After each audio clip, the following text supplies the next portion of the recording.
তাহলে আমাদের ঈমান সবারই আছে, আমি ঈমানের অস্বীকার করছি না, কিন্তু ঈমানগুলোতে পোকা লেগে লেগে আছে। আর এটা অবিশ্বাস করবেন নাকি? রাসূলুল্লাহ সহিহ হাদিসে বলছেন, ইন্নাল ঈমানা লা ইয়াখলুকু ফি জাওফি আহাদিকুম কামা ইয়াখলুকু সাওব।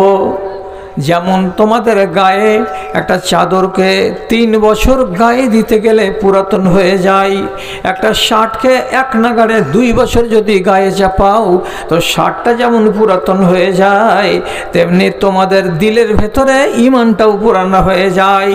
যখন তোমার জামা পুরানো হয়ে গেল, গা থেকে তুমি ছুঁড়ে ফেলে দিলে, নতুন জামা কিনে নিলে, কিন্তু তোমার ঈমান যদি পুরানো হয়ে যায় তো তাহলে তাকে মজবুত করবে কি দিয়ে, তাকে নতুন করবে কি দিয়ে? তো নবীজি বলছেন, জাদ্দিদু ঈমানাকুম বিযিকরিল্লাহ ওয়া ফি রিওয়ায়াতিন জাদ্দিদু ঈমানাকুম বিলা ইলাহা ইল্লাল্লাহ। আপনার মুখে লা ইলাহা ইল্লাল্লাহর বাণীকে যদি বেশি বেশি করে বাড়াতে পারেন তো দুর্বল ঈমান সবল হবে, এবং আল্লাহর জিকির যদি বাড়াতে পারেন তাহলে আপনার ঈমান মরা থাকতে গেলেও জিন্দা হয়ে যাবে। অতএব একটা মানুষ যদি মনে করে যে আমার ঈমানটা কমজোর আছে, একে আমি শক্তিশালী করব, তো কি দিয়ে শক্তিশালী করা যায়? যত বেশি বেশি বেশি বেশি করে আপনি আস্তাগফিরুল্লাহ পড়বেন, তত বেশি বেশি আপনার ঈমানের ব্যাটারি চার্জ হবে। কথাটাকে ফেলে দিয়েন না। 1 2 নম্বর, ঈমানের পোকা সারাতে গেলে যেগুলো ভুল করবেন সেই ভুলগুলোর উপরে মাঝে মাঝে মাঝে মাঝে লজ্জিত হবেন। একলাই আমার সামনে এসে নয়, ঘরের কোণাতে বসে বসে নিজে নিজে লজ্জিত হবেন। লজ্জিত হওয়ার মানে কি? একাই কোণাতে বসে বলবেন, হায় আল্লাহ, কিসের জন্য? গত 7 তারিখের দিন আমি অমুক জায়গায় জালসা শুনতে গিয়ে অমুকের পকেট থেকে চুপচাপ তার মোবাইলটাকে বের করে নিয়ে সুইচটাকে অফ করে দিলাম, আর দেওয়ার পরে মোবাইল মিস্ত্রির কাছে এসে তার ডিভাইসটাকে চেঞ্জ করে দিয়ে আমি কেন হালাল করে নিলাম? কাজটা তো আমি ভালো করিনি, হায় আল্লাহ, এটা কাজ আমি কেন করলাম? এই বলে আপনার কৃতকর্মের উপরে আপনাকে মাঝে মাঝে লজ্জা বোধ করতে হবে, আপনাকে শর্মিন্দা হতে হবে, আপনাকে অনুশোচনা প্রকাশ করতে হবে। এটা যদি মানুষ করে তো তাহলে তার ঈমানটা সবসময় চাঙ্গা হয়। কেন? নবীজি হাদিসে বলছেন, আর নাদামাত তাওবাতুন। তওবা করতে গেলে যেমন মানুষের গায়ে পাপ থাকে না, তওবার ভাষাটা কি? আস্তাগফিরুল্লাহ। তওবার ভাষাটা কি? আস্তাগফিরুল্লাহ রাব্বি মিন কুল্লি যামবি ওয়া আতুবু ইলাই। এটা হলো তওবার ভাষা। তো তওবা করতে গেলে গা যেমন পরিষ্কার হয়ে যায়, তেমনি রাসূলুল্লাহ সহিহ হাদিসের ভেতরে বলছেন, আর নাদামাত তাওবাতুন। একটা মানুষ যদি ঘরের কোণে নির্জনে বসে লজ্জিত হয়, শর্মিন্দা হয়, অনুশোচনা প্রকাশ করে, তাহলে এটা হলো তার তওবা। তার পাপগুলো ঝরে ঝরে ঝরে ঝরে যায়। এটা হয় কখন আপনার যে এই কাজ আমি করেছি, এই কাজ করা আমার ঠিক হয়নি, আল্লাহ এটার জন্য আমি খুবই লজ্জিত, আমাকে খুব শরম লাগছে, আমি মনে মনে অনুতপ্ত, এরকম কথা কি মনের ভেতরে জাগে? বরং যারা যৌবনকালে থাকে তারা বলে এটা তো এসব করারই বয়স, কিছুদিন হোক, বড় বয়সে আল্লাহ তাআলার কাছে খাকসারি করব। এ কথা যারা বলে তারা নেহাত ভুল কাজ করে, কঠিন ভুল কাজ করে। কেন? যে আয়ুর কোনো গ্যারান্টি নেই। আর যারা টাটকা টাটকা করে, ভুল হলো কাল না হয় পরশু বা 2 দিন পরে ওর মনে চলে এলো, আমি ধুলিয়ানের গরুহাটে গিয়ে এই কাজটা করেছিলাম, চলে এলো খেয়াল, অনুশোচনা করে ঘরের কোনায় বসে বসে, আল্লাহ তাআলা তোমাকে মাফ করে দেবেন, ঈমানের পোকাটা সরে যাবে, ঈমানটা সলিড হয়ে থাকবে, দুর্বল হোক বা সবল হোক। তাহলে ঈমানকে সবল করার জন্য হলো তওবা আর ইস্তেগফার। তো তওবারই একটা অংশ, এটা হল নাম কি? লজ্জা বোধ করা, লজ্জিত হওয়া। কেন করলাম এই কাজ? আপনাকে কতটি কথা শোনাবো এর উপরে। একগুলো অনুশোচনা হলো আমার নিজের কোনো কর্মকে দেখে যে এটা কাজ আমি যদি না করতাম তাহলে হয়তো ভালো হতো, কেন করলাম।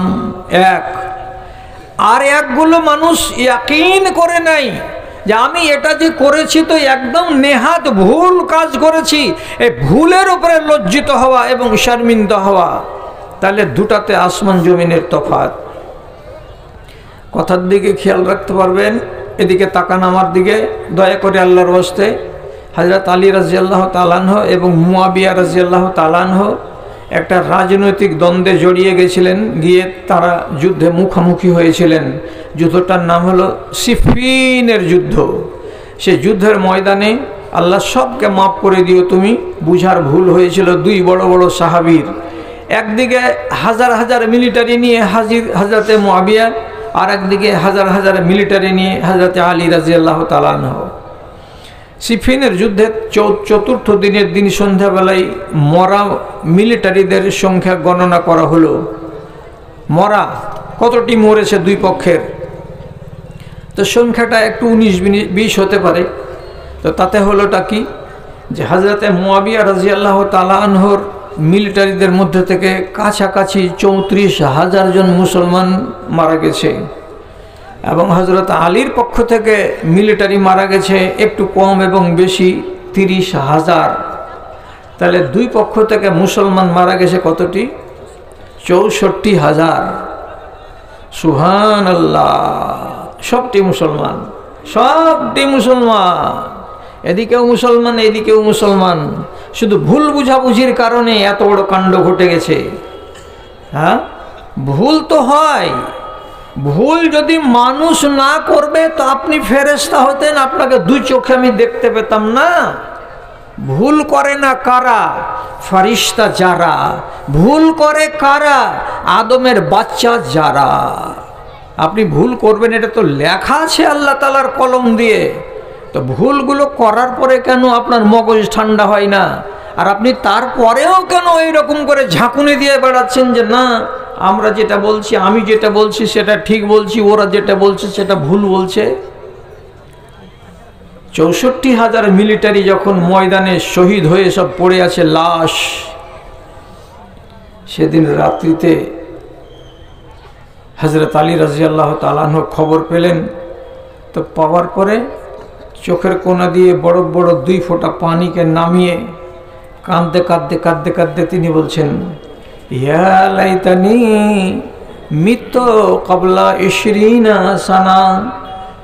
হায় আমার দুঃখ, হায় আমার আফসোস, আমি যদি এই দিন থেকে শুরু করে 20 বছর আগে মরে যেতাম। 20 বছর আগে যদি আমার মরণ হয়ে যেত, তাহলে আমি হযরত উসমানের শহীদ হয়ে যাওয়ার পরে মদিনার মুসলমানদের চাপে পড়ে নিজেকে খলিফা বানাতাম না। এবং এই উসমান রাদিয়াল্লাহু তাআলা আনহুর প্রতিশোধকে কেন্দ্র করে সিরিয়ার মাটিতে হযরতে মুয়াবিয়া এইভাবে তিনি নিজেকে খলিফা বলে দাবি করতেন না। একই ময়দানে একই রাষ্ট্রে দুটো খলিফা, এটা কোনোদিন হয় না। তার জন্য আমি নিজেকে হক এবং ওই লোকটাকে বাতিল সাব্যস্ত করে তার সঙ্গে লড়াই করতে গেলাম। আর লড়াই করতে গিয়ে মুসলমানেরা দুই দল থেকে 64,000 মরে গেল। হায় আল্লাহ, কিয়ামতের দিন যদি জিজ্ঞাসা করা হয়, এইরকম যদি হয়ে যায় যে আমি নাহক ছিলাম, আমি হকের উপরে ছিলাম না, তাহলে আমাকে এটা কৈফিয়ত দিতে হবে। কেমন করে আমি কৈফিয়ত দেব? যদি এমনটা হয় যে হযরতে মুয়াবিয়া রাদিয়াল্লাহু তাআলা আনহু নাহকে পড়েছিলেন, তাহলে তিনি কেমন করে 64,000 মানুষের মরে যাওয়ার কৈফিয়ত দিবেন? এই কথাটা যখন চিন্তাতে এলো তখন তিনি লজ্জিত হলেন, শর্মিন্দা হয়ে গেলেন। আর যাওয়ার পরে আলী রাদিয়াল্লাহু তাআলা আনহু বলছেন, 20 বছর আগে যদি মরে যেতাম তো সেটাই ভালো ছিল, আমি কিসের জন্য বেঁচেছিলাম? তো কাজ তার দ্বারাই একটা হয়েছে বলে না অনুশোচনা। আপনার কখন হবে অনুশোচনা? আমাদের মধ্যে এটা কেন আসে না? দেখেন, কথাগুলোকে বাড়িয়ে নিয়ে যান না। আমি আপনাকে বলি, আজ থেকে 45 বছর আগে আমাদের এলাকায়, আমাদের মালদহ জেলায় একজন নাম করা একজন ভালো যোগ্য আলেমে দ্বীনকে 3-4 জন লোক মেরে ওকে কুচি কুচি করে কেটে বস্তাতে ভরে মুখটাকে বেঁধে দিয়ে একটা বিলে ফেলে দিয়েছিল, আর দিয়ে বস্তার উপরে কুচুরি পানাগুলোকে নিয়ে এসে চাপিয়ে দিয়েছিল। তো কুচুরি পানাগুলো মরেনি, সব জিন্দা হয়ে হয়ে আছে, আর ওর তলাতে বস্তাটা আছে। এদের ধারণা হলো কি 15 দিন 20 দিন এই কুচুরি পানার তলে থেকে থেকে পচে যাবে, সরে যাবে, গলে যাবে, আর কেউ কিছু ধরতে পারবে না। পুলিশ সেই যুগে পেরেশান হয়ে গেল, কে মেরেছে ধরতে পারলো না। জিনিসটা ধামা চাপা পড়ে যাওয়ার মতো হলো। 15টা দিন গত হয়নি, গ্রীষ্মকাল। মহিষকে আপনারা দেখেননি যে মহিষ কেমন করে গরম লাগতে গেলে পানির জন্য বেকার হয়? মহিষ তো দেশে নাই, উঠে গেছে। তো গরমের দিন, গ্রীষ্মকাল, একজোড়া মহিষ চড়তে গা যখন গরম হয়েছে, খুব তাপ লেগেছে, পানির পান করার পিয়াসা জেগেছে, তখন 4 বিঘা দূর থেকে পানিকে দেখে দৌড়াতে এসে পানিতে এসে পড়বে মহিষ দুটা। তো যে দৌড়িয়ে আসলো মহিষ, একটা 3 কুইন্টাল 4 কুইন্টাল ওজনের জানোয়ার জোড়া হয়ে এলো। তো ওর পায়ের খুরে লেগে দলগুলো সব চারিদিকে এদিক ওদিক হয়ে গেল, আর মহিষটা ওখানে গিয়ে আবার বসলো, একবার এদিকে গোড় দিল, একবার ওইদিকে গা গড়া দিল। এই করতে করতে বস্তাটা জেগে গেল। বস্তা যেমন জাগলো, গন্ধ বেরুলো, গন্ধ যেমনি বেরুলো, কাক বসলো, কাক যেমনি বসলো, মানুষের উৎসাহ বাড়লো। মানুষ এখানে এসে লগ্ঘা দিয়ে টেনে যদি দেখছে, তো ওই আলেমের চেহারা, হাত আর পা সব পচে তুলতুলে হয়ে আছে, সরে সরে গেছে, কিন্তু চেহারাটা বিকৃত হয়নি, চেহারাটা চিনতে পারা যাচ্ছে। গাল ভর্তি দাড়ি। উঠিয়ে নিয়ে গিয়ে তাকে মাটি দিয়েছে। ইঙ্গিতে বলা হলো এ কাজ কে করেছে, তো অমুক অমুক অমুক অমুক করেছে, এটা আমাদের ধারণা, এই নিয়ে বিবাদ করেছে বলে ধারণা। কেউ বলল কিছুদিন পরে যে তোমাদের একজন মারা গেল জি, খুব কষ্ট পেয়ে। তো তাহলে বাকি তোমরা যে কজন আছো, তোমরা কি তোবা করছো? এত বড় যে কাজ তোমরা করেছিলা? তো ওদের ভেতরে একজন তখন বলতো, এটা কি করেছি, দরকার যদি লাগে তো এর থেকে আরো কঠিন কঠিন করতে পারবো, এবং সবকে এটা হুইপ দিয়ে দিয়েছি, আমাদের মোকাবিলাতে আসিস না, না তো ওই দুর্গতি যে মাওলানাটার হয়েছে, ওই দুর্গতি তোদেরও করে ছাড়বো। তাহলে 5 বছর 7 বছর কেটে যাওয়ার পরেও এত বড় পাপকে নিয়ে যখন সব ধামাচাপা পড়ে গেছে, তখন তো অনুশোচনা প্রকাশ করা উচিত যে আমি কেন এত বড় কাজ করলাম, আল্লাহ তুমি আমাকে মাফ দিও। অথচ কোরআন বলছে, মান কাতালা মুমিনান মুতাআম্মিদান ফাজাযাউহু জাহান্নামা খালিদান মুখাল্লাদা। কোনো মানুষ যদি কোনো মুমিনকে হত্যা করে দেয়, তাহলে তার বদলা হলো অনন্তকাল ধরে জাহান্নামের আগুনে জ্বলতে থাকা। এটা সিদ্ধান্ত রব্বুল আলামিন দিয়েছেন বটে, তারপরেও তো আপনি হলেন মুসলমানের বাচ্চা, আপনাকে দোয়া করতে বারণ নেই, আপনাকে ইস্তেগফার করতে বারণ নেই, আপনাকে তওবা করতে নিষেধ নেই। আপনি দিন আর রাত আল্লাহ তাআলার কাছে যদি ক্ষমা চান, তো তিনি আল্লাহ যদি মেহেরবানি করে আপনাকে মাফ করে দেন, তো করে দিতেই পারেন। এই জন্য মানুষকে সব সময় লজ্জা বোধ করা দরকার। ক বছর বয়সে নামাজ ধরেছেন? অনেক ভাই আছে 50 বছর বয়সে। তো এদিকে যে 15 বছর থেকে শুরু করে 50 বছর পর্যন্ত আপনি 35 বছর নামাজ পড়েননি, এর জন্য আপনার অনুশোচনা কি আছে? কোনোদিন কোনো আলেমকে গিয়ে বলেছিলেন কি, মাওলানা আমার এত বছরের নামাজ বাকি আছে, তো কি হবে আমার? জিজ্ঞাসা করেছিলেন? আপনার মনে যদি সত্যিকারই অনুতাপ থাকে আপনার পাপকে বলে, তো একবার জিজ্ঞাসা করে দেখবেন। আর যদি আপনি মনে মনে বলেন, ওখান থেকে আপনি বলে দেন, আর আমরা কত যাব, এই দলের লোক অনেক বেশি আছি, কতটি মাওলানার কাছে ঘুরবো ফিরবো, 35 বছর আপনি নামাজ পড়েননি, এটাকে আপনি ফরজগুলোকে জীবনে শোধ করতে পারবেন না, শোধ করতে পারবেন না। আপনি ফরজ যতটি ছেড়ে দিয়েছেন সেই ছেড়ে দেওয়ার খেসারত আপনার বস্তাতে জমাই থাকবে। তবে একটা ভালো খবর আপনাকে এটাই দিচ্ছি যে রব্বুল আলামিন তার নবীকে দিয়ে খবর দিয়েছেন, আমরা জেনেছি। রাসূলুল্লাহ বলেছেন, একটা মানুষ যদি 20 বছর ধরে ফরজকে ত্যাগ করে আর তারপরে যদি সে আবার ফরজ নামাজকে আঁকড়ে ধরে নেয়, তো বিগত 20 বছরের ছুটে যাওয়া নামাজগুলোর কি হবে? তো আল্লাহ রাব্বুল আলামিন কিয়ামতের দিন এরকম আদেশ দিয়ে বলবেন, ফানজুর ইলা নওয়াফিল আবদি, আমার বান্দার ফরজ নামাজের বস্তাটা ছোট হয়ে গেছে, এটা 14 পাশারির বস্তার মতো সাইজ হয়ে নাই। একটা সামান্য সিমেন্টের বস্তাতে যতটি নেকি হয় অতটি নেকি আছে তার নামাজের। তাহলে আমার বান্দা তো ফরজ নামাজ আদায় করেনি, কাজে এর ঘাটতি কি দিয়ে মিটানো যাবে? তখন আল্লাহ রাব্বুল আলামিন বলবেন, আমার বান্দার নফল নামাজ আছে কিনা দেখো তো ফেরেশতারা। যদি নফল নামাজ থাকে তাহলে সেই নফল নামাজের নেকিগুলোকে পাল্লাতে নিয়ে আনা হবে, আর দিয়ে আপনার ফরজ যে ছুটে গেছে সেগুলোকে মেকআপ নেওয়ার চেষ্টা করা হবে। আর এর জন্য একটা ফরজ ছুটে যেতে গেলে সেটার মেকআপ দিতে গেলে আপনাকে 100 রাকাত নামাজ আদায় করতে হবে, শত রাকাত নামাজ দিয়ে তাহলে মেকআপ নেওয়া যাবে, নচেত মেকআপ নেওয়া যাবে না। তাহলে এতটুকু ইশারা পেলাম হাদিসের ভেতরে, ফরজ নামাজের যদি ঘাটতি থাকে তাহলে সেটা মেকআপ হবে কি দিয়ে? তো নফল নামাজ দিয়ে। এবার এ কথাটা জানা যখন হয়ে গেল, তখন আমার ওই দাদাগুলোকে বলবো যে ভাইগুলো আমার, আপনারা 20 বছর নামাজ পড়েননি, এখন নামাজ ধরেছেন, আপনারাকে সুন্নাত নামাজ বাড়াতে হবে, সুন্নাত বাড়াতে হবে। জরুরি সুন্নাত ক রাকাত? 12 রাকাত। এর উপরে সুন্নাত বাড়ান। কতটি বাড়াবেন?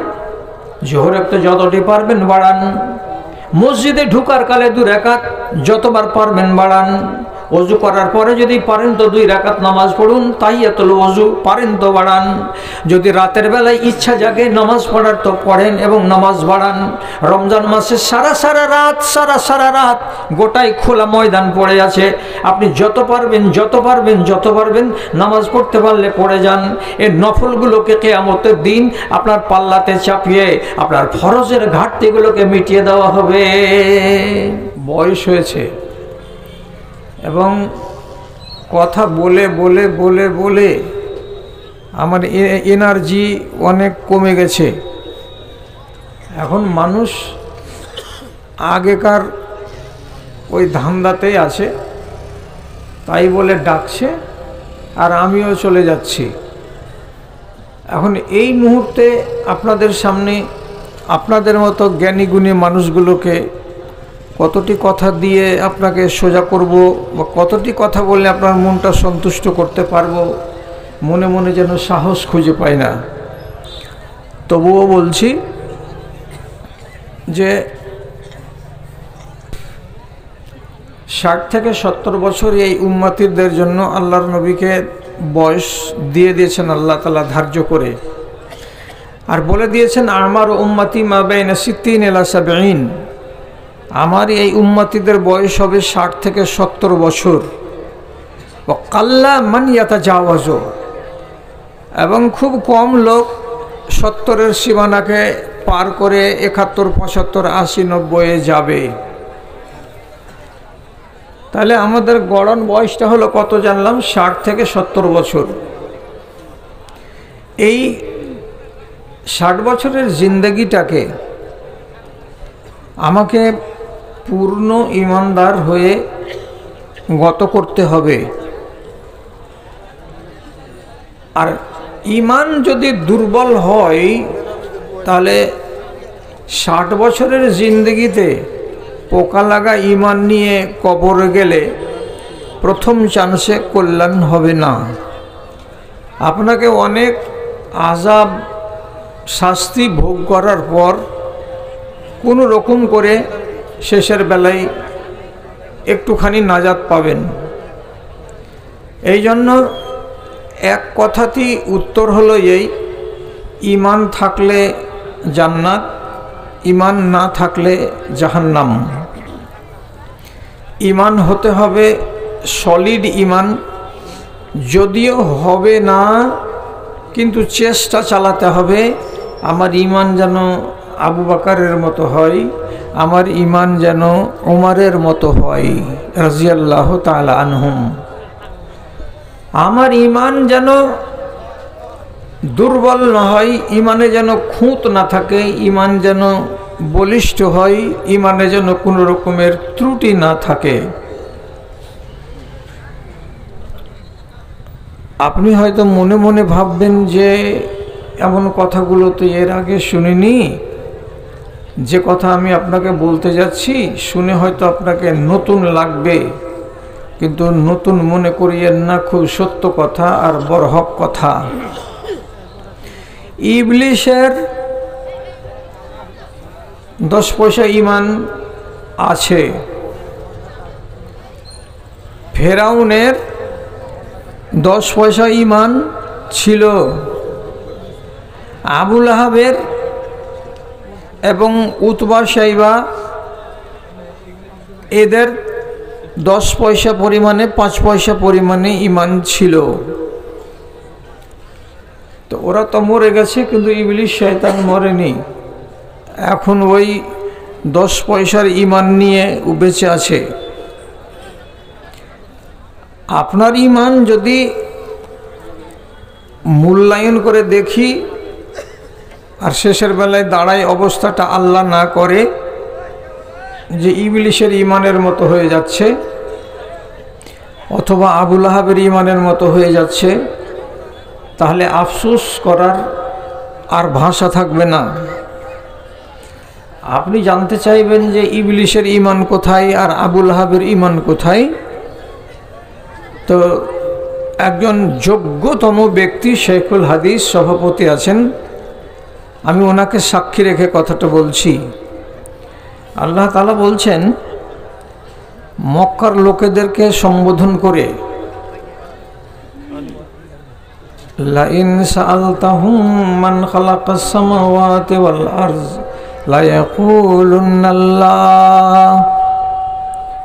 হে নবী, আপনি যদি এই মক্কার মুশরিকগুলোকে সামনাসামনি জিজ্ঞেস করেন, ও মুশরিকেরা, তোমরা তো লাত খোদাকে মানো, উজ্জাকে মানো, হবলকে মানো, ওয়াদকে মানো, সোয়াকে মানো, ইয়াগুস নামের খোদাকে মানো, ইয়াউক নামের খোদাকে মানো, ঠিক আছে তোমরা মানছো, ভালো কথা, কিন্তু জিজ্ঞাসা হলো এই আকাশ এবং জমিনকে কে সৃষ্টি করেছে বলো তো? হবল করেছে, এ তো তোমাদের বড় খোদা। লাত করেছে, এটা তো তোমাদের খুব প্রিয় খোদা। উজ্জা কি করেছে? আসমান জমিনকে সৃষ্টি। কোনটা খোদা তোমাদের আসমান এবং জমিনকে সৃষ্টি করেছে বলো তো? আপনি যদি জিজ্ঞেস করেন ওদেরকে, ওরা সবাই এক বাক্যে উত্তর দিয়ে বলবে, কোরআন বলছে কথাটা, লা ইয়াকুলুন্নাল্লাহ, তারা সবাই বলবে আসমান এবং জমিনকে সৃষ্টি করেছেন আল্লাহ রাব্বুল আলামিন। এবার আল্লাহ কোরআনে বলছেন, হুয়াল্লাযী খালাকাস সামাওয়াতি ওয়াল আরজা, মহান রব্বুল আলামিন তিনি, যিনি আসমান এবং জমিনকে সৃষ্টি করেছেন। তাহলে আল্লাহ তাআলা নিজে সৃষ্টি করেছেন জমিন এবং আসমানকে, এ কথাটা স্বীকার করছে কারা? তো মক্কার মুশরিকেরা। এই সত্য কথাটা বলার কারণে তাদের এই 100 নক্তার এবং 100 পয়েন্টের ইমানের ভেতরে এই একটা পয়েন্ট পাওয়া গেল যে তারা আল্লাহকে মানে। ইমরান বিন হুসাইনকে নবীজি জিজ্ঞেস করেছিলেন, ইমরান, মুসলমান হওয়ার আগে আজকে রাত্রে তুমি কয়জন খোদাকে ডেকেছ? তো ইমরান বিন হুসাইন বলেছিলেন যে রাতের বেলায় ডেকেছিলাম 6 জনকে, দিনের বেলায় ডেকেছিলাম 6 জনকে, আর রাতের বেলায় ডেকেছিলাম 1 জনকে। যে দিনের বেলায় 6 জনকে ডেকেছিলাম ওরা আমার বাড়িতে, আমার কাকার বাড়িতে, আমার বাপের বাড়িতে আছে, গেলেই দেখতে পাওয়া যায় আসনে বসিয়ে রাখা আছে ঘরের কোণে। আর যাকে রাতের বেলায় ডাকলাম তাকে দেখতে পাওয়া যায় না, না দেখেই ডাকলাম। তো নবীজি জিজ্ঞেস করে বললেন, এলা মান ইয়াতমাইন্নু কলবাকা, তোমার দিলটা কোনগুলো খোদাকে ডেকে তাসাল্লি পেল, কোনটা তোমার মনটা সন্তুষ্ট হলো বলো তো? ইমরান বিন হোসেন বলেছিলেন, আল্লাযী ফিস সামায়ে, যে খোদা বা যে আল্লাহ আসমানে আছেন তাকে ডেকে মনটা শান্তি পেয়েছে। তখন নবী বললেন, যদি আসমানের উপরে যে খোদা অবস্থান করেন তাকে মেনে যদি তোমার মনে শান্তি আসে, আর যেগুলোকে ডেকে হেঁকে কোনো শান্তি আসে না সেগুলোকে বাদ কেন করে দাও না? এই ঈমানে তোমার কল্যাণ হবে না। আসমানের আল্লাহ কেউ ডাকবে আর এই বাহিরের খোদাগুলো কেউ ডাকবে, এটা কল্যাণের ঈমান নয়। তেমনি আবুল আহাবের ঈমান, আসমান জমিনের সৃষ্টিকর্তা আল্লাহ এ কথাটা মেনে নিয়েছেন, কিন্তু তারপরের গুলোকে কি করছে, ধূপ ধুনি দিচ্ছে রাত আর দিন। এই ঈমান তাদের কল্যাণ সাধন করতে পারবে না। তাহলে বোঝা গেল ঈমানটা বলিষ্ঠ হতে হবে, সম্পূর্ণটুকুই লাগবে কার উপরে? আল্লাহ রাব্বুল আলামিনের উপরে। তাহলে হবে পাকা ঈমান। কীরকম করে? রুজি দেবেন কে? তো আল্লাহ। বিদ্যার মালিক কে? তো আল্লাহ। খাবারের মালিক কে? তো আল্লাহ। মুসিবত কে পাঠায়? তো আল্লাহ। বৃষ্টিকে নাজেল করেন তো আল্লাহ। সারা জাহানকে মুদাব্বির নিয়ন্ত্রণকারী কে? তো আল্লাহ। আমরা যে এক মাখলুকাত আল্লাহর জমিনে পয়দা হচ্ছি, কেউ মারা যাচ্ছে কেউ পয়দা হচ্ছে, কেউ মারা যাচ্ছে কেউ পয়দা হচ্ছে, এই সিস্টেমটাকে চালু রেখেছেন এর মালিকটাকে? তো আল্লাহ। কাউরি বাড়িতে মেয়ে সন্তান দেয়, কাউরি বাড়িতে ছেলে সন্তান দেয়, কাউকে বন্ধা করে বানিয়ে রেখে দেন, এ ক্ষমতা কার? তো তিনি হলেন আল্লাহ। এই সমস্ত কথাগুলোকে এক বাক্যে একমাত্র আল্লাহ রাব্বুল আলামিনের নামে যদি আপনার আকীদাটা মজবুত হয় তাহলে হলো পাকা ঈমান। আর কোনোটা বিষয়ে যদি আপনার দুর্বলতা থাকে তাহলে ঈমান বলিষ্ঠ নয়, ঈমানে পোকা লেগে আছে। এই পোকা লাগা ঈমান দিয়ে নিজেকে কামিয়াব বানাতে পারা যাবে না। আর একটু শুনুন, ইবলিস শয়তানেরও 5 পয়সা ঈমান আছে। যেমন কত চালাক ইবলিস শয়তান, এর দিকে তাকান। আল্লাহ তাআলা জিজ্ঞেস করেছিলেন, তোমাকে বললাম যে আদমকে সিজদা করে দাও, তো কেন করলে না? তখন একটা কথা বলছে ইবলিস শয়তান, তো জ্ঞানেরই কথাটা এইখানে এদিক দিয়ে জ্ঞানের হলো যে ওর মুখ থেকে একটা সত্য কথা বের হলো। কি বলেছিল? খালাকতানি মিন নারিন ওয়া খালাকতাহু মিন তিন, পরওয়ারদিগার তুমি আমাকে আগুন থেকে সৃষ্টি করেছো এবং আদমকে মাটি থেকে সৃষ্টি করেছো। তাহলে রব্বুল আলামিন এ কথাটা সত্যই যে বলেছেন কোরআন মাজিদে, আর এই সত্যটাকে স্বীকার করে নিচ্ছে কে? তো ইবলিস শয়তান। রব্বুল আলামিন বলছেন, খালাকাল ইনসানা মিন সালসালিন কাল ফাখার, আমি মানুষকে তৈরি করেছি পাকা ঠনঠনে শুকিয়ে যেতে গেলে যে পাঁকগুলো হয় ওই কাদা থেকে, ওই পাঁক মাটি থেকে মানুষকে আমি তৈরি করেছি। ওয়া খালাকাল জান্না মিন মারিজিম মিন নার, এবং জিনেদেরকে তৈরি করেছি জ্বলন্ত আগুনের আঙ্গারা থেকে। এটা আল্লাহ তাআলা নিজে কোরআন মাজিদে বলেছেন। আর এ কথাটা ইবলিস শয়তান স্বীকার করে বলছে, আপনি আমাকে তৈরি করেছেন আগুন থেকে আর আদমকে তৈরি করেছেন আপনি মাটি থেকে। তাহলে আল্লাহকে খালেক বলে মেনে নেওয়া, হে আল্লাহ তুমি হলে স্রষ্টা, তুমি হলে সৃষ্টিকর্তা, এটা আমি তোমাকে মেনে নিলাম। ইবলিসের কথাই আল্লাহ রাব্বুল আলামিনকে খালেক বলে ঘোষণা দেওয়া হয়েছে। এই জন্য তার ঈমানের 100 ভাগের ভেতরে 1 ভাগ ঈমান পাওয়া যায়। আর একটু বলি, বদর যুদ্ধের দিন মুশরিকরা যেদিক থেকে লাইন লাগাচ্ছে 1000 জন, আর মুসলমানরা মাত্র 313 জন। তো এদের লাইনের এক সাইডে দাঁড়িয়ে আছে মানুষের রূপ নিয়ে আর সবাইকে সাহস দিচ্ছে, বাঁধো পাগড়ি মাথায়, তরবারিকে উঁচিয়ে ধরো, বুকে বল করো, চোখগুলোকে লাল করো, সিনাকে টেনে লড়াই করো। আজকে মুসলমানদেরকে গুড়িয়ে দিতে হবে, যাতে আর কালকে থেকে তাদের মসজিদে আজান না হয়, একটা কোরআন পড়নেওয়ালা দুনিয়াতে না থাকে। আমি তোমাদের গ্যারেন্টি দিচ্ছি, তোমরা নিশ্চিত জয়ী হয়ে যাবে এবং তোমাদের এতদিনের পুরাতন রাগ সব কিছু মুছে যাবে, মিটে যাবে। তোমরা মন দিয়ে লড়াই করো, তোমরা কেউ পিছুপা হবে না, কাপুরুষের মতো ব্যবহার করবে না। মিলিটারিদেরকে উৎসাহ দিচ্ছে, কে তো ইবলিশ শয়তান। আধ ঘন্টা পরই যুদ্ধের ময়দানের এক কিনারা দিয়ে সুট সুট সুট সুট করে হেঁটে পালাচ্ছে।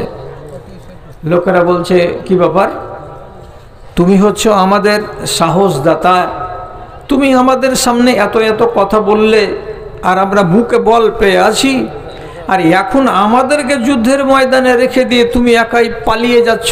তুমি বীর পুরুষ পালিয়ে যাবে, তো আমরা কেমন করে লড়াই করব? তো ইবলিশ শয়তান কি বলছে, ইন্নী আরা মা লা তারাউনা, আমি আমার দুই চোখ দিয়ে যা দেখতে পাই, তোমাদের মতো এই খ্যাপা পাগলগুলো তা দেখতে পাই না। কেন? আমি হলাম জিনের জাত এবং আমি মালায়েকাদের সাথে উঠেছি, বসেছি, চলেছি, ফিরেছি, তাদেরকে চিনি আমি এবং দেখেছি। এই যে আসমান থেকে ঝাঁকে ঝাঁকে ফরিস্তাগুলো নাজিল হচ্ছে, যেমন হেলিকপ্টার থেকে মিলিটারি যুদ্ধের ময়দানে নাজিল হয়ে যায়, নেমে যায়, ওই রকম বদরের প্রান্তরে দেখো শত শত আল্লাহর ফরিস্তা নাজিল হচ্ছে, সাদা সাদা কাপড় পরে তরবারি হাতে নিয়ে। এখন তোমাদের উপায় নাই, তোমাদের বাবার হিম্মত নাই, তোমাদের 14 গোষ্ঠী মিলতে গেলেও মুসলমানদেরকে পারবে না। কেন যে 313 জন মুসলমানকে সাহায্য করার জন্য আসমানের মালিক আসমান থেকে মিলিটারি পাঠিয়ে দিয়েছেন। আমি স্বচক্ষে দেখতে পাচ্ছি, তার জন্য ময়দান ছেড়ে পালিয়ে যাচ্ছি। তারপর যেটা কাজের কথা সেটা হলো এটা, ইন্নী আখাফুল্লাহ রব্বাল আলামিন। ওরে কত সত্য কথা, আমার কথাগুলো ইবলিশ শয়তান এই জালসার ডানে বামে যদি থাকে তো সেও শুনছে।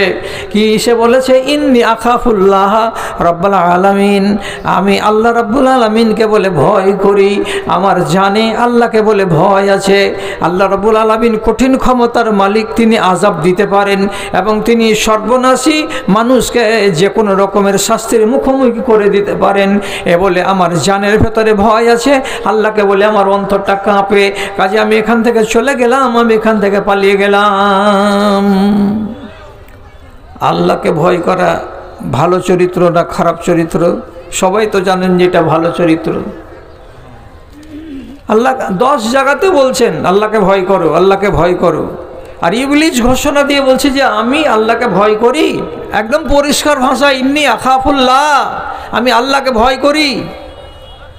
আচ্ছা, প্রশ্ন হলো, তুমি যদি আল্লাহকে বলে ভয় করো তো নামাজ কেন পড়ো না? তুমি যদি আল্লাহকে বলে ভয় করো তো সূরা বাকারার যেটা মূল্যবান আয়াত, আয়াতুল কুরসি, আবু হুরায়রাকে শিখিয়ে দিচ্ছে মানুষের রূপে, আর ও নিজে ওটার উপরে ওর বিশ্বাস নাই। তো বিশ্বাস কেন করো না?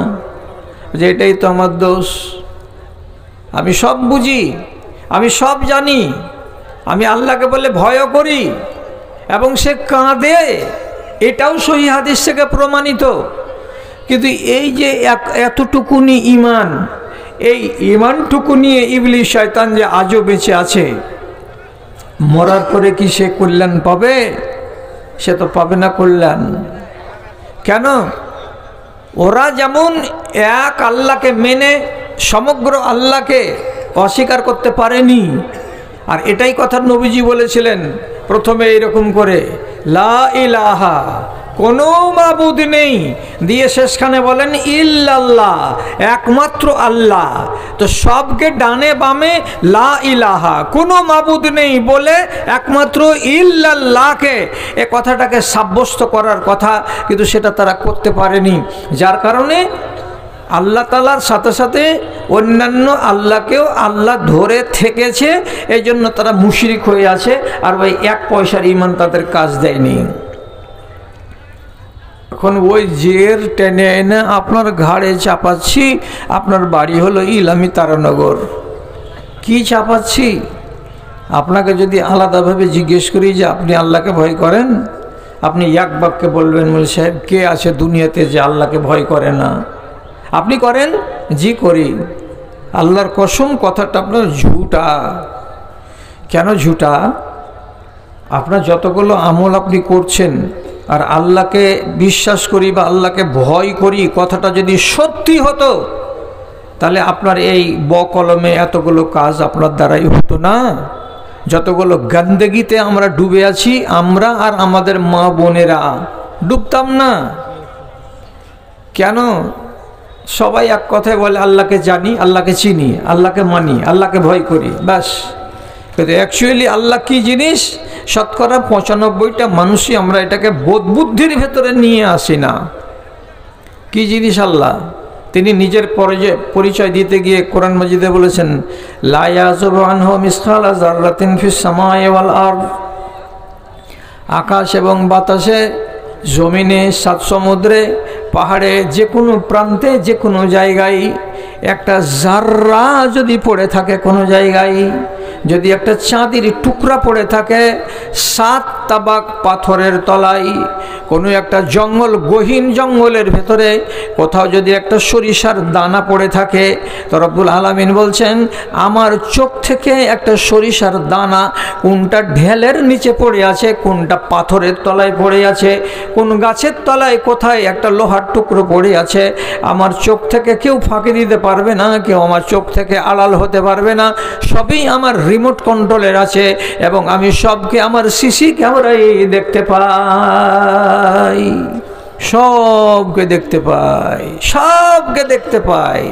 কি করছো তুমি? দেখতে পাই আল্লাহ। বিশ্বাস হচ্ছে না? যদি এই কথাটা আপনার আক্কেলে মজুদ থাকে, যদি থাকে, তাহলে আপনি বলুন একটা বেটা ছেলের দ্বারাই, পুরুষের দ্বারাই একটা অন্যায় কাজ হতে পারে, সাথে সাথে এটা প্রশ্ন হবে না, রে কোন জিনিসে হাত দিছি রে? হাতখানা তো আল্লাহ তাআলা দেখতে পাচ্ছেন। আরে মুখে কি খেতে গেলাম রে, কি করতে গেলাম রে, আল্লাহ তাআলা তো দেখতে পাচ্ছেন। তো যা আপনি কর্ম করবেন, কুকর্ম, সব তো আল্লাহ তাআলা দেখছেন। তাহলে এই কথাটা কি বিশ্বাস নাই? তো আপনি যে ফের বলছেন যে আমি আল্লাহকে মানি, আল্লাহকে জানি, আল্লাহর ক্ষমতাকে বুঝি। সহিহ হাদিসে আছে আল্লাহর পাওয়ার কতখানি এবং আল্লাহর ক্ষমতা কতখানি যদি দেখতে চান, জানতে চান, তাহলে এটা থেকে আপনাকে কিছুটা শিক্ষা নিতে হবে। কি বলেছেন সেখানে? ফাইন্নাহু ইয়াসমাউ ইলা দাবিব লামলাতিন সাউদা ইলা আলা সাখরাতিন সাউদা ফি লাইলাতিন সাউদা।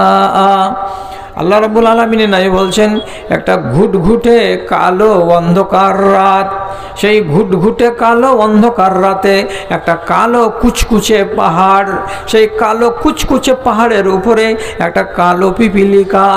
3 রকমের কালো, 3 রকমের কালো। এই 3 রকমের কালোর মধ্যে ওই যে ছোট্ট একটা পিপিলিকা কোন দিকে পা তুলে হাঁটছে, পূবের পানে যাচ্ছে না পশ্চিমের পানে যাচ্ছে, ডানে যাচ্ছে না আগে যাচ্ছে, এবং তার পায়ের তলা দিয়ে কতটা আওয়াজ হচ্ছে। আমি যখন হাঁটি তখন আমার পায়ের আওয়াজ হয়, গরু যখন চলে তখন গরুর পায়ের তলা দিয়ে আওয়াজ বেরোয়, তেমনি পিপিলিকাটা যে হাঁটছে তো তার পায়ের তলা দিয়ে যে আওয়াজ বেরিয়ে আসছে। রব্বুল আলামিন নাই বলছেন আমার রব কোটি কোটি মাইল দূর থেকে আর সে আজমে বসে বসে সেখান থেকে ওই কালো পিপিলিটার পায়ের তলার আওয়াজকে পর্যন্ত শুনতে পান এবং সেটা কোন দিকে যাচ্ছে সেটাও তিনি দেখতে পান। এ কথা যদি বিশ্বাস থাকে আপনার, আর বিশ্বাস যদি থাকে আমার দিদিমণিদের, তো যখনই বাড়ি থেকে বেরিয়ে কোনো মফস্বল জায়গাতে শহরে বাজারে চলে গেলাম, একজন যে আরেকজনের হাতে খপ করে হাত রেখে দিয়ে আঙুলে আঙুল ভরে দিয়ে ফুটানি করে যে হাঁটা শুরু করলাম, এ আঙুলের 2 হাতের আঙুলগুলো যে এভাবে গুজিয়ে আছে, আল্লাহ তাআলা কি দেখতে পান না?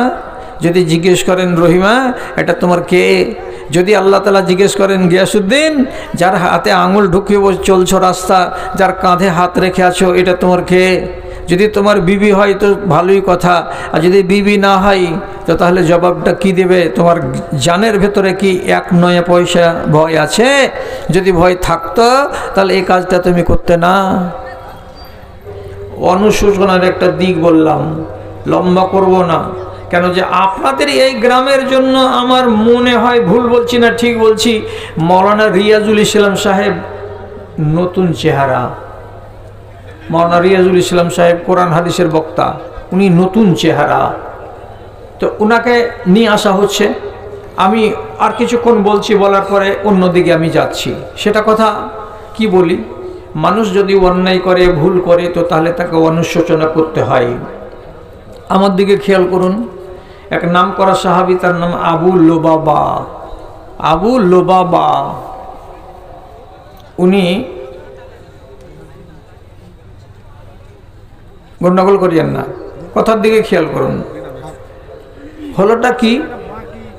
খন্দকের যুদ্ধের দিন, খন্দকের যুদ্ধের দিন আমার দিকে দেখেন, মদিনার উত্তর দিকে খাল খোঁড়া হয়েছিল, আর মদিনার পূর্ব দিকে ছিল ইহুদিদের একটা বসতি, আর পশ্চিম দিকে ছিল উহুদ পাহাড়, আর দক্ষিণ দিকে আছে খুব ধারালো ধারালো পাথরের ছোট ছোট পাহাড়।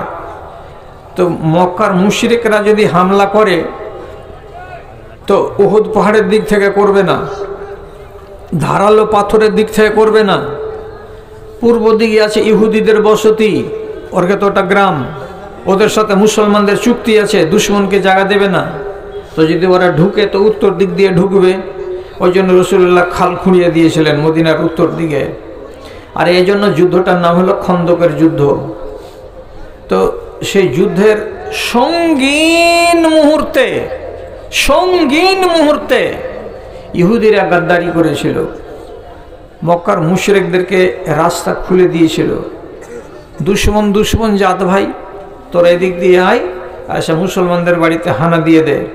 কিন্তু নুআইম ইবনে মাসউদ রাদিয়াল্লাহু তাআলা আনহু, এক ইহুদি যিনি মুসলমান হয়েছিলেন, তিনি এই রাজকে খুলে দিলেন। আল্লাহর দয়া হলো, ওই মুশরিকরা কিন্তু আর ইহুদিদের আংনা দিয়ে গুলি দিয়ে হামলা করতে পারলো না। শেষ পর্যন্ত ব্যর্থ হয়ে চলে গেল এখান থেকে ওরা ফিরে মক্কা। রাসূলুল্লাহ যুদ্ধের ময়দান থেকে এসে জামা কাপড় খুলে একটু গোসল টোসল করবেন, তো জিবরিল এসে বলছেন যে আপনি জামা কাপড় খুলে দিয়েছেন? জি। না, খুলতে হবে না। কেন? বনি কুরাইজাদের বাড়িকে ঘেরাও করতে হবে। কি জন্য? যেহেতু ওরা যুদ্ধের মুহূর্তে সাংঘাতিক বিশ্বাসঘাতকতা করেছে।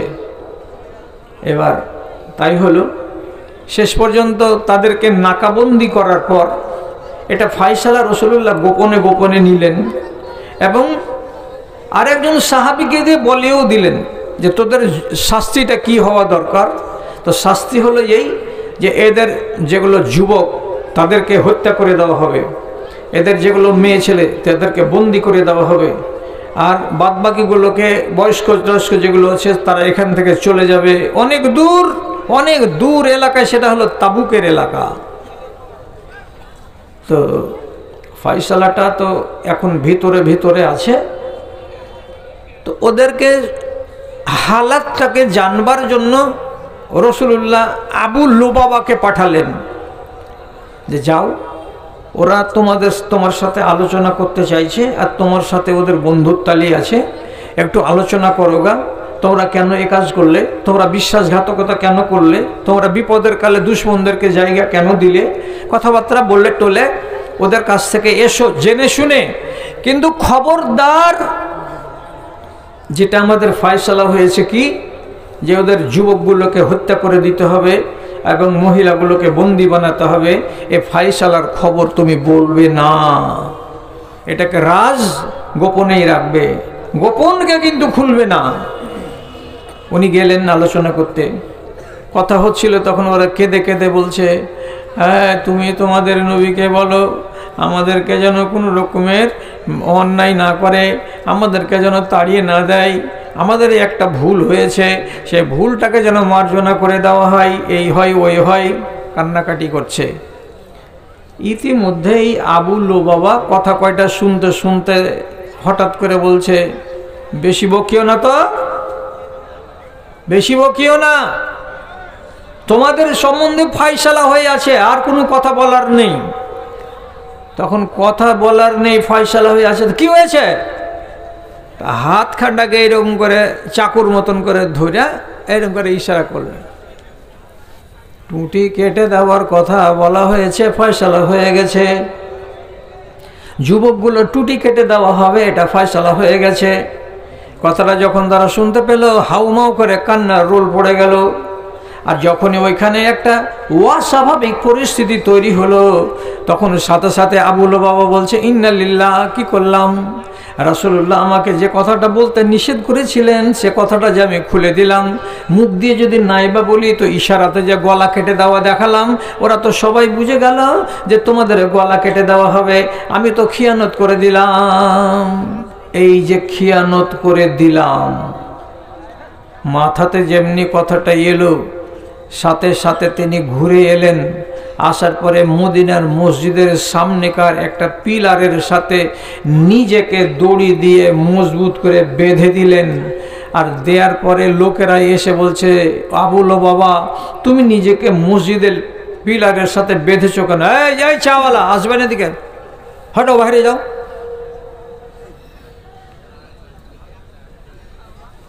যতদিন আমি মরিনি ততদিন পর্যন্ত এটাই থাকবে। আমার মরার পরে অন্য বক্তা যা করবে করবে। এই শ্রোতাগুলোর কাছে চা বিক্রি করিও না, না তো আমি বলে দিচ্ছি মাইক ছেড়ে দেবো, 1 মিনিট আমি ছেড়ে দেবো, মাইক দিয়ে চলে যাবো এখান থেকে।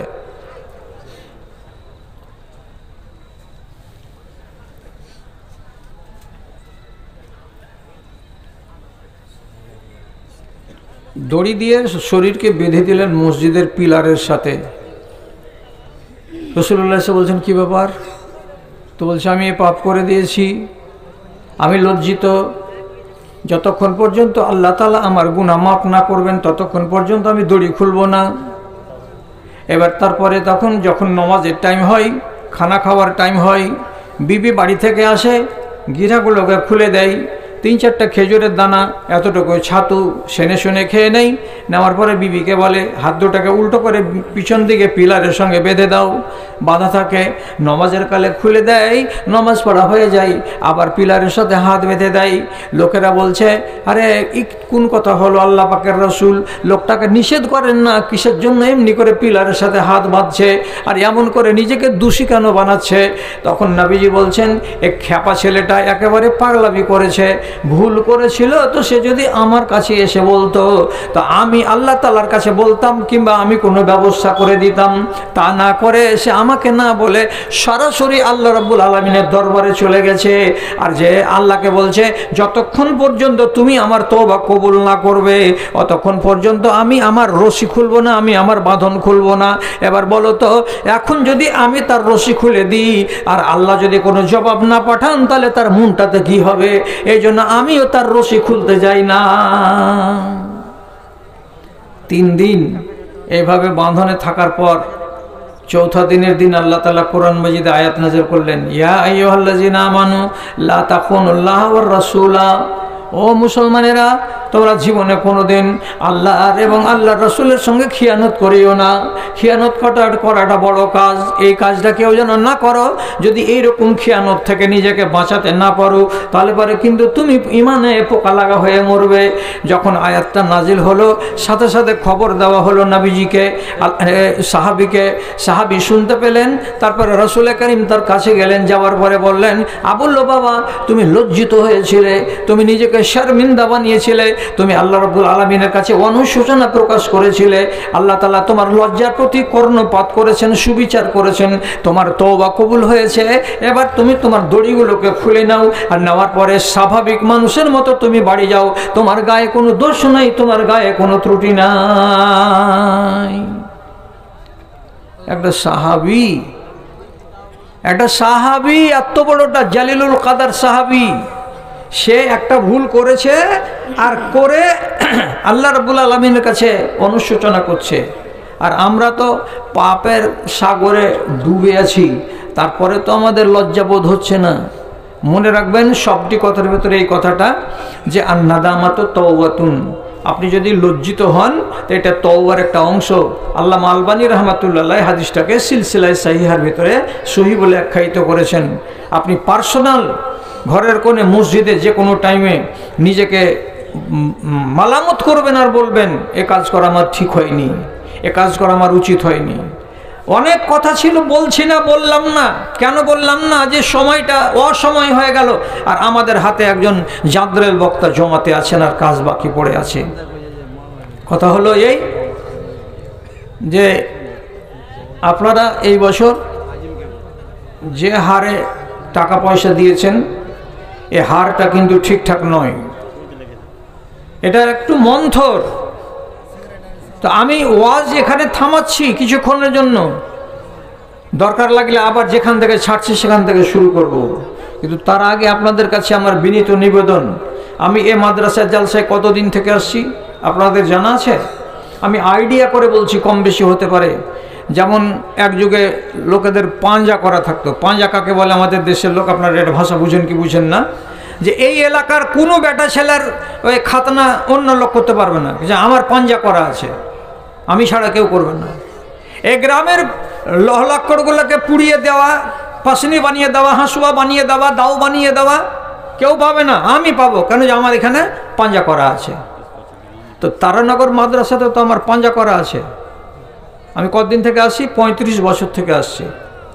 আজকে যে কষ্টটা আমার উপর দিয়ে যাচ্ছে, সে কোথায় গুয়াহাটির পাহাড়ের উপরে নিয়ে গেল জালসা করতে আমাকে সম্মেলনে, ভালো জায়গা বলে, আর এই এবুড়ো খেবড়ো করে যে মাজাকে আর শরীরকে আর পিঠকে লাট করে রেখে দিয়েছে। অত দূর থেকে আসলাম ট্রেনে করে, আবার মালদাতে নেমে টাপাতে টিকিট কেটে আর একটা ট্রেন ধরে এখানে এলাম, এখান থেকে আবার এখানে এলাম। 4 দিন পরে কালকে আল্লাহ বাড়ি নিয়ে যাই তো যাব। প্রোগ্রাম ছিল উত্তরবঙ্গ ধরার, কিন্তু কারণবশত দেরি হয়ে গেল, উত্তরবঙ্গ দক্ষিণবঙ্গ থেকে চলে গেল পার হয়ে। এখন কোন বঙ্গ ধরবো আল্লাহ তাআলা জানে। আপনারা যদি তারানগর মাদ্রাসার লোক না হতেন তো আমি কষ্ট করতে আসতাম না। আমার মাথাতে এই স্টেজ যখন মনে আসে তখন আমার কলেজা ফাটে, যখনই খেয়ালে চলে আসছে যে এই বুড়া মানুষটা কই। আর এই চেয়ারখানে বসে থাকতেন শ্রদ্ধেয় মাওলানা ইসমাইল সাহেব তারানগরী, এ লোকটা কই। এত বড় মাদ্রাসাকে ওনারা গড়ে দিয়ে চলে গেছেন। ওনারা কি একাই গড়েছেন? আপনারা দিয়েছেন বিন্দু বিন্দু, আর ওনারা এমনি করে হাতে নিয়েছেন, নেওয়ার পরে এখানে মাদ্রাসার অফিসে এসে ঢেলে দিয়েছেন। আর এত বড় সুনামের সুখ্যাতির মাদ্রাসা আপনারা কায়েম করেছেন। কিছু হয়েছে, 5টা হাঁড়ি এক জায়গাতে থাকতে গেলে ঘটমট হবে, এটা অস্বাভাবিক নয়। এই স্বাভাবিক ঘটনাটাকে আপনারা খারাপভাবে নিয়েন না, আর ওটার প্রতিফলন যেন জালসার উপরে না পড়ে, এটা আপনাদেরকে কসম দিচ্ছি। আমার কথাটাকে রাখেন। আমি 65 বছরের বুজরুগ বলছি, বুড়া মানুষ বলছি, যে কিছু একটা হয়েছে তাই বলে দূরে থাকবেন, এটা যেন না হয়। আপনারাকে মন খুলে, প্রাণ খুলে নারীর সম্পর্ক মাদ্রাসার সাথে আপনাদেরকে সম্পর্ক আবার জুড়তে হবে, এবং টাকা পয়সা আপনাদেরকে দিতে হবে মাদ্রাসায়। আপনারা আসুন, মাওলানা রিয়াজুল সাহেবকে ডাক দেওয়া হয়ে গেছে, উনি চলে আসছেন। তো প্রথমে কে আসেন একটা ভালো দান নিয়ে? জানকীনগর থেকে বিলাল সাহেব 30,000 টাকা। ওর বাবা মারা গেছে, মা অসুস্থ, ব্যবসা জিনিস সকলের জন্য দোয়া। জানকীনগর থেকে বিলাল হোসেন সাহেব, হ্যাঁ, তিনি সহসভাপতি। আচ্ছা, সহসভাপতি মাদ্রাসার, সহ সেক্রেটারি, আলহামদুলিল্লাহ, সহ সেক্রেটারি। উনি উনার আহাল মা বাবার নামে 30 টাকা দিবেন।